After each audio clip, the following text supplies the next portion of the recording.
घरातले जोंधळे संपले म्हणून मी 1 क्विंटल जोंधळे घेतले. शहरात राहणारी माझी लहान मुलगी कीर्ती ते बघतच राहिली.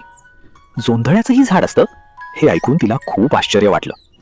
ती लगेच म्हणाली, मला ते झाड बघायचंय. मी तिला सांगितलं, गावाकडे गेलो की दाखवतो. पण माझ्या मनात विचार आला, गच्चीवर एक टब रिकामा आहे, इथेच तिला दाखवूया. मी त्या टबात माती भरली आणि पावसाची वाट बघू लागलो. काही दिवसांनी पाऊस पडला, माती ओली झाली. मग मी जोंधळ्याच्या बिया पेरल्या. थोड्या दिवसांनी छोटे हिरवे कोंब बाहेर आले.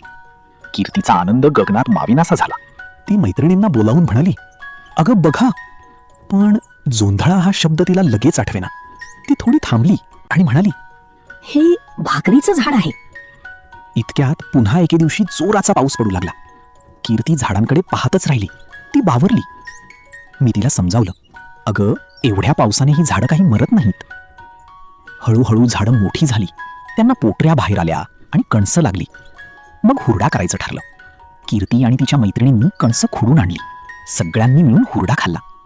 पण दुसऱ्या दिवशी कुंडी ओसाड दिसू लागली.